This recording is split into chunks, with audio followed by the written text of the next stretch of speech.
Hello everyone, today we'll discuss a long question of the poem A Legend of the Northland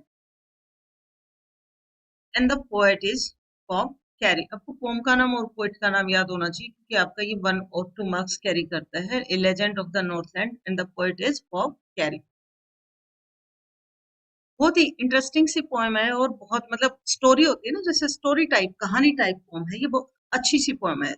what is the central idea of the poem legend of the Northland? Central idea का मतलब होता है कि भाई इसका मुख्य विचार क्या है, ये क्या कहना चाहती है. ये बात जो मेन आइडिया जो होता है, मुख्य विचार जो होता है इस पोएम में क्या है, क्या बताना चाहता है पोएट.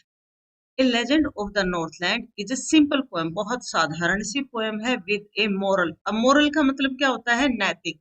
नैतिक का मतलब होता है भाई क्या हमें ठीक करना चाहिए और जो कुछ काम ऐसे होते हैं जो हमें नहीं करने चाहिए.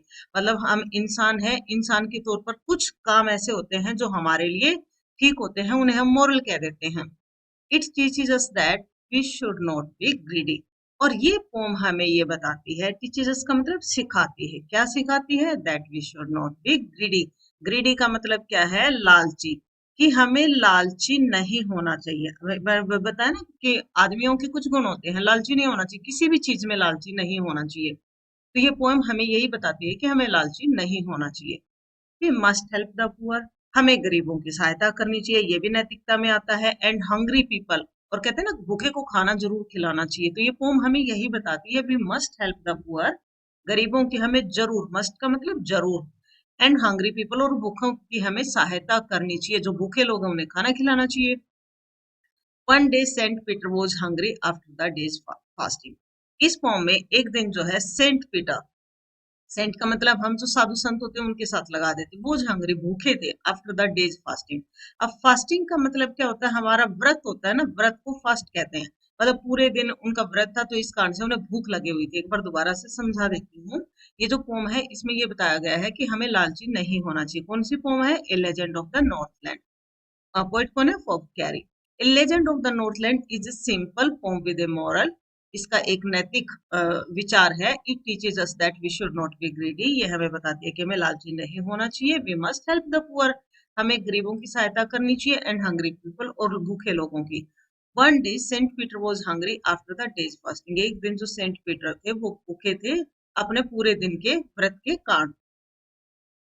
ही सो ए वुमन मेकिंग केक्स. उसने देखा कि एक औरत जो है रोटियां बना रही. केक का मतलब रोटी भी कह सकते हो और वो केक भी कह सकते हो. He asked her for one. उसने उससे एक मांगी. मतलब जब उसने देखा कि एक और खाना बना रही है तो उसने कहा भी एक रोटी या एक केक मुझे भी दे दो. The woman was very greedy. वो बहुत ज्यादा क्या थी? लालची थी. She made a very small and thin cake for Saint Peter.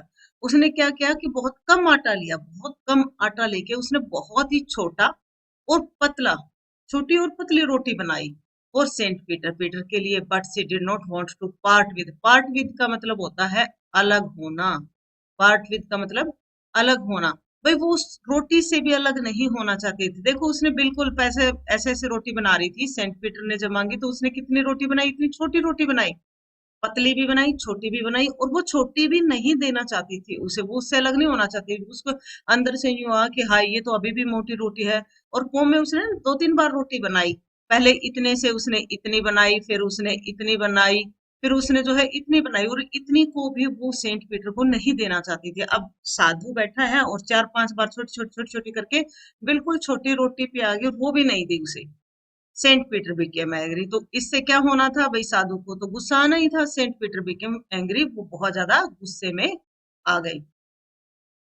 He curse the woman to be changed into a bird. उसने औरत को, कर्स्ट का मतलब क्या होता है? श्राप देना. कर्स्ट का मतलब श्राप. या उसने उसे श्राप दिया कि भाई तू किस में बदल जाए? चेंज्ड इनटू, बदल जाना किसमें? ए बर्ड, एक पक्षी में. सी बिकेम ए वुड पैकर. अब देखो ये वुड पैकर है. वुड पैकर को हम कहते हैं हिंदी में कटफोड़िया, जो लकड़ी को काट काट के खाता है. सी became a would packer and flu out of the chimney. वो जो है एक वुड पैकर कटफोड़िए में बदल गई और चिमनी में से, जहां वो रोटी बना रही थी उसमें से बाहर उड़ के चली गई. She still lives in the wood. वो अभी भी जंगलों में रहती है. And keeps boring the tree for food. और जो है पेड़ों को उसमें पेड़ों में छेद करती रहती है। बोरिंग का मतलब छेद करना, उनको फोड़ती रहती है खाने खाने के लिए। अब देखो इसको कितनी मेहनत करनी पड़ती है। ये पेड़ों में से चोंच से लगातार पेड़ को फोड़ती रहती है और इसमें से अपने कीड़े वगैरह निकालती रहती है, उनको ये खाती रहती है।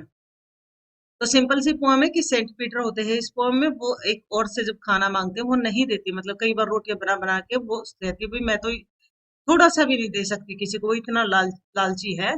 तो सेंट पीटर उसको क्या कहते हैं, भाई तू इतनी लालची है कि तू इस दुनिया में रहने लायक नहीं है। तो उस किस में बदल देते हैं, इस फॉर्म में वुड पैकर में बदल देते हैं। वीडियो अगर आपको अच्छी लगी हो तो इसे लाइक जरूर करना, अपने दोस्तों के साथ शेयर करना, कमेंट करके जरूर बताना आपको वीडियो कैसे लगी। चैनल अगर सब्सक्राइब नहीं किया तो प्लीज चैनल को सब्सक्राइब करना। वीडियो देखने के लिए धन्यवाद।